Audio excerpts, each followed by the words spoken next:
Man, Diddy literally came out this bitch winning, bro. Not guilty on racketeering conspiracy, not guilty on sex trafficking by force, fraud, or coercion, guilty on transportation to engage in prostitution, not guilty on sex trafficking by force, fraud, or coercion, and guilty on transportation for engaging in prostitution. So I think this one is the Cassie Ventura, this one is the Jane Doe, and this one is like the RICO case they were trying to get him on. This one right here, the transportation of engaging in prostitution, is by the Mann Act. Right, this is like the Mann Act right here, so it was hard for him not to get, he was not gonna get not guilty on this one, because it's obvious that they were transporting prostitutes over, like send, hey, fly, I'm gonna fly you out, come engage in sexual actions with him and Cassie. And the same thing with this lady right here, the Jane Doe, when she went for her birthday and shit. And yeah, so, but yeah, he actually came out winning, bro. And the shit, like, he might get 10 years, 7 years, who knows. But I feel like they might let that nigga out for time served, bro. Young Miami, clocking what, T? You ain't even walk your ass up there. You ain't even walk your city girl ass up there. Huh? You ain't even walk your city girl ass up there, Miami. What are you doing? Huh? Talking about some clock it. You hype and shit like you haven't popped out with nobody though. That's what I could say. You ain't pop out with nobody. I heard you say on a little interview like, being with Diddy is like being with a billionaire versus like somebody that's just well off. Two totally different things, you know what I'm saying? You had the butler and all that shit. You know what I mean? Respect. But this right here, clocking T, why you ain't had I don't know, maybe you was picking up them jail calls when he was calling. And niggas just ain't know. I'm starting to feel like that. You know what I'm saying? She might have been picking up them jail calls when Diddy was calling. She might have been. Uncle Luke on how now federal offense for a man to fly girls in, give them money to have relations. Okay, ladies and gentlemen. I think it was already an issue. I think they just used Diddy as the pawn for that. For all you simps who like to fly girls in, give them money for the hanky-panky. It's a federal charge now. And for all you women who like to be flown in for some hanky-panky for that purse or that bag or those red bottoms, it's a federal offense. Damn, I'm glad I don't operate like that. Discussed in barbershops and the banter around their whole crew, right? And you see folks who will get far away from you. You know what I'm talking about? I went through some things when I was young in my career, getting banned from the radio. And there was individuals who I used to do songs for. I wrote hit records for people. I gave people anthems. I did verses for folks. I did a lot of stuff for people, and they had all kind of records with me, right? But the radio told them, hey, Fab is banned. I seen fools take me off songs just so they could get radio play. I seen dudes take me out of their videos. I seen dudes get on these platforms and not mention my name as if it was something that, like it was a curse, if it was a sin, like I didn't I didn't represent this culture, like I didn't represent and put people on when it was my time, when it was me on stage, when I would bring folks on, when they had me come to Summer Jam and they give me 20 minutes and 17 of those 20 minutes I shared with all of the Bay Area artists that was coming up at the time. And then I watched when I went through my trials and I went through my the things that I was going through, I watched how them same individuals backed up from me, didn't represent for me. It's only a couple that stayed solid. That was like, man, well shit, if y'all ain't playing him, then you ain't gonna play me, because I ain't taking him off no song.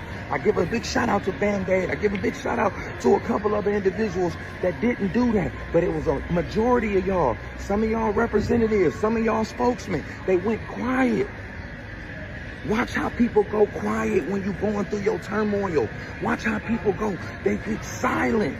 And like they say, like Martin Luther King said, it is not the voices of my enemies that I worry, because I expect them to say what they say about me.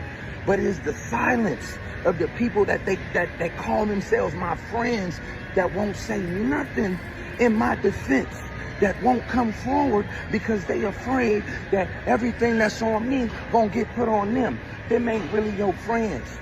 Like 50 Cent say, these industry niggas know how to pretend. You feel me? I know these niggas ain't my friend. These industry niggas know how to pretend. If I get shot, my phone will stop ringing again. I know how it go. So I just saying, watch all these fake niggas. Watch all these blogs. Watch all these rappers. Watch all these people start posting pictures from them Diddy parties.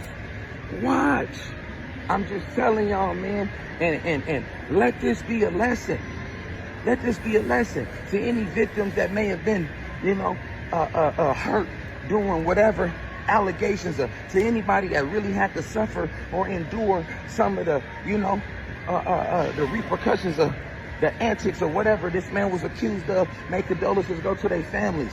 But I honestly believe that, a man being vindicated after having to be humiliated is just all a part of,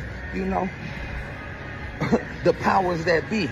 They want to let us know, hey, man, you're still a nigga, man. You feel me? And we still run this, but we finna humiliate you and do all of these things. Like they say, man, they gonna put a black man through the dirt. You either gonna be boule, or they gonna call you gay, or they gonna say you a rapist, or they gonna call you a snitch, but they gonna put something on your name to make people dislike you before you hit that grave. And that's just the process. It's very, very rare and seldom that a black man of power and prestige will live this life and go unscathed of some form of humiliation, disrespect, and blacklist and backlash. But, happy to see a man going home. He's right, though. He's right. Like, you already see Young Miami trying to do a little post talking about clock it. You feel home me? To his family. Like, all of them nobody was saying nothing. Like, nothing. Quiet as a goddamn church mouse. But this so much is about the fakeness around a man.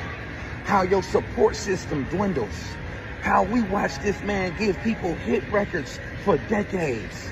How those same people were silent. They wasn't loud.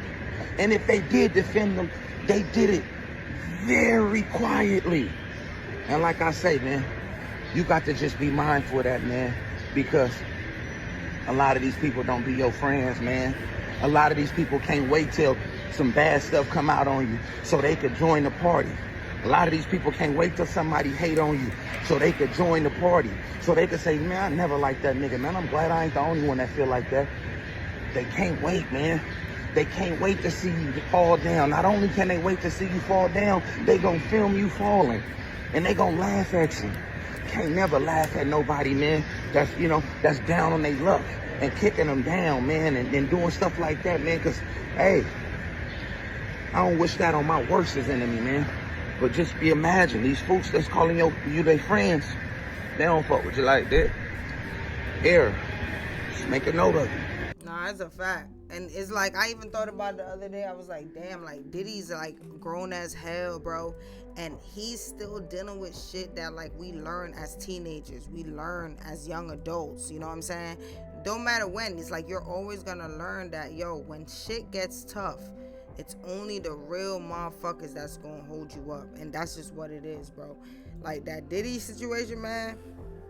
They already tried to damage this nigga's whole reputation by the things. Think about all those things. Like, I still remember it. Like, going back to all those things that they were saying about Diddy and what he did, right? Like, the Cassie situation is like one thing, right? But we know a lot of people, there's a lot of motherfuckers throwing stones and hiding their hand. Like, a lot of y'all be on the same Diddy thing. You feel me? With the whole physical abuse, right? A lot of y'all be on that shit and then y'all be like talking crazy about Diddy.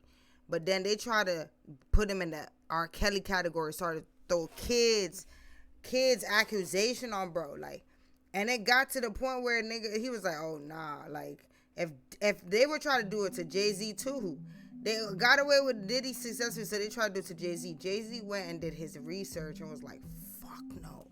Like, I gotta you're not finna just lie on me.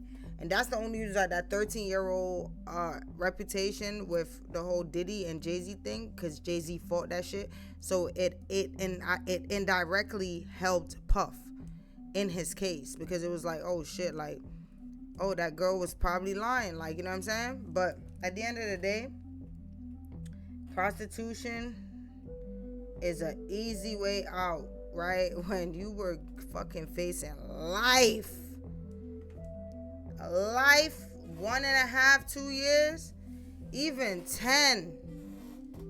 You know what I'm saying? God forbid, but like, that's better than a life. Oh my God.